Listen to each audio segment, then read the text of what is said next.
छिपकली वैसे तो हमारे घरों में हर मौसम में आती है, लेकिन गर्मी में इसका आतंक और ज़्यादा फैल जाता है। गर्मी में कहीं भी देखिए आपको छिपकली दिख जाएगी।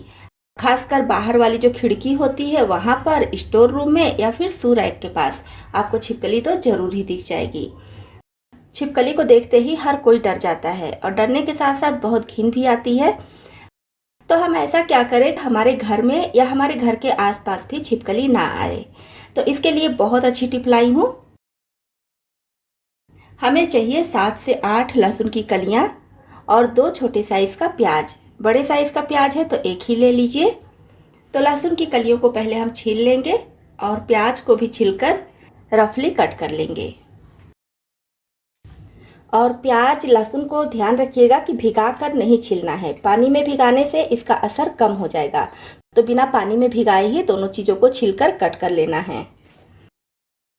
अब इसके साथ हमें चाहिए 10 से 12 काली मिर्च और 7 से 8 लौंग। तो इन दोनों का हम पाउडर तैयार कर लेंगे, एकदम फाइन पाउडर तैयार कर लेंगे, चाहे तो कूट कर तैयार कीजिए या फिर पीस कर। अब हमें चाहिए मिक्सी जार। मिक्सी जार में ये प्याज और लहसुन डाल देंगे। इसी के साथ में ये कुटा हुआ लौंग और काली मिर्च भी डाल देंगे। आप चाहे तो अलग से इसको डाल सकती हैं, लेकिन मैं इसी में डाल दे रही हूँ, जिससे पीसते पीसते ये चीज़ें अच्छे से फूल जाएं और अगर कहीं छोटा दाना है तो वो भी अच्छे से पीस जाए। अब इसका हमें एकदम फाइन पेस्ट तैयार कर लेना है। तो ये देखिए इस तरह से फाइन पेस्ट तैयार कर लेंगे। अब इसका जूस हमें अलग करना है, इसके लिए छन्नी में डालेंगे। तो बस अब इसको प्रेस करते हुए सारा जूस निकाल लेंगे। इस तरह से करते रहेंगे, जूस निकल जाएगा।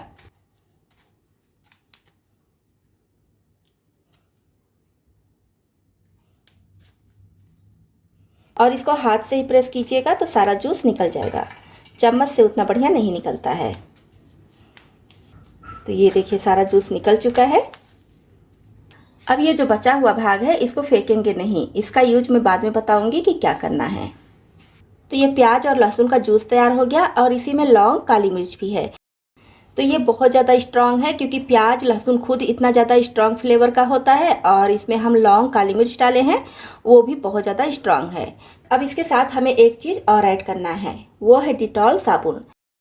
तो हम डिटॉल साबुन हो गया या कोई भी बाथ सोप हो गया यूज करते हैं। जब वो छोटा सा टुकड़ा बचता है तो इसको फेंक देते हैं या फिर दूसरे साबुन में चिपका कर फिर से यूज कर लेते हैं।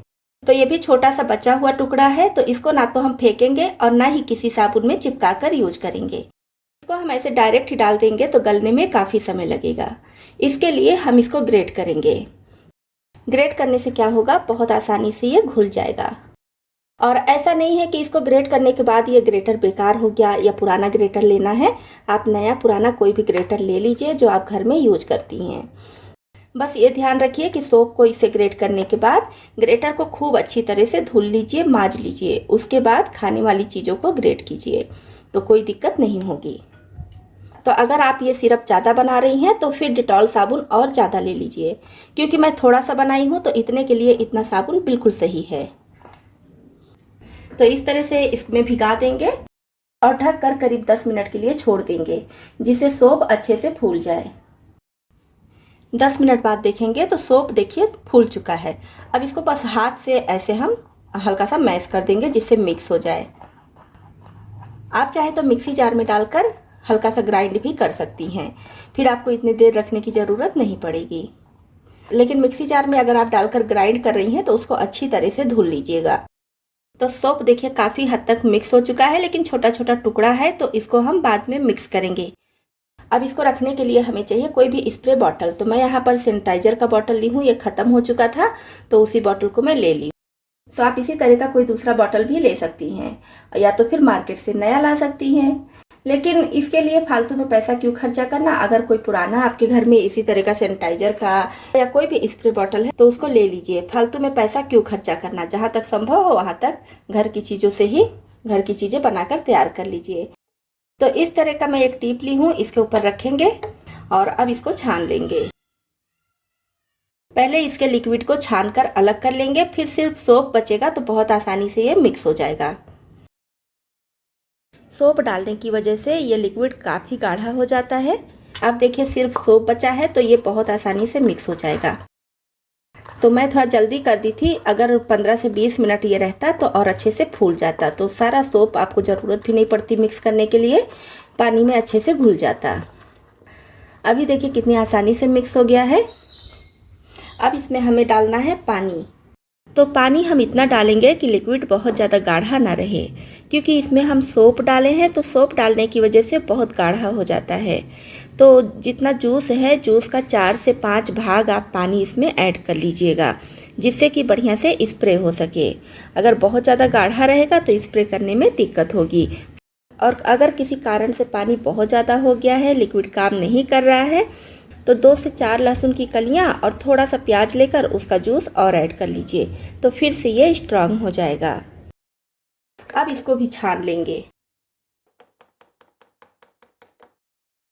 तो ये हमारा बहुत ही स्ट्रांग लिक्विड तैयार हो गया है। अब इसका यूज कहाँ करना है? तो घर में आपके जहाँ पर छिपकली आती हो, बार बार छिपकली, जैसे होता है कि छिपकली अगर एक जगह आ गई तो घूम घूम कर कितना भी आप उसको भगा लीजिए, बार बार उसी जगह पर आती है। तो वहीं पर आप जाइए जहाँ पर आपके घर में छिपकली बार बार आती है और इस स्प्रे को अच्छी तरह से स्प्रे कर दीजिए। तो अगर आपके घर में भी कोई ऐसी जगह है जहाँ पर छिपकली बार बार आती है, आपको परेशानी हो रही है, तो वहाँ पर ये स्प्रे कर दीजिए। छिपकली बिल्कुल नहीं आएगी, कई महीनों तक दूर रहेगी। ये स्प्रे काफ़ी स्ट्रांग है, जिसकी खुशबू से छिपकली कोसों दूर भागेगी। तो इस टिप को आप भी अपनाइए, आपके बहुत काम आएगी। है ना कमाल की टिप? अब इसका जो वेस्ट भाग बचा है, इसका हम चाहे तो मसाले में भी यूज कर सकते हैं, क्योंकि इसमें ऐसी कोई भी चीज़ नहीं है जो नुकसान करे। इसमें सिर्फ प्याज, लहसुन, काली मिर्च और लौंग है, तो जो हम मसाले में भी यूज करते हैं। तो आप चाहे तो इसका यूज मसाले में कर सकती हैं, लेकिन मैं इसको मसाले में यूज नहीं करने वाली हूँ। तो इसका यूज भी मैं करूँगी छिपकली या फिर कीड़े मकोड़ों को भगाने के लिए। तो इसकी पहले हम छोटी छोटी गोलियाँ बना लेंगे, उसके बाद फ़ैन की हवा में अच्छे से सुखा लेंगे। कोशिश कीजिए कि फ़ैन की हवा में सुखाइए तो ज़्यादा अच्छा है, क्योंकि धूप में इसका स्ट्रांगनेस कम हो जाएगा। तो यहाँ पर देखिए प्याज और लहसुन की गोली बहुत अच्छे से सूख चुकी है। मैं इसको फ़ैन की हवा में सूखने के लिए रखती थी, तो 2 दिन लगा है और बहुत अच्छे से ये सूख चुकी है। अब इसका यूज कैसे करना है? अब गर्मी में हम देखे हैं कि छोटे छोटे कीड़े इधर उधर घुमा करते हैं, या बारिश के मौसम में कपड़े अगर ज़्यादा दिन से रखे हैं, धूप नहीं दिखा पाए हैं, तो छोटे छोटे कीड़े उसमें भी हो जाते हैं, या फिर छोटे छोटे वाले कॉकरोच हो जाते हैं।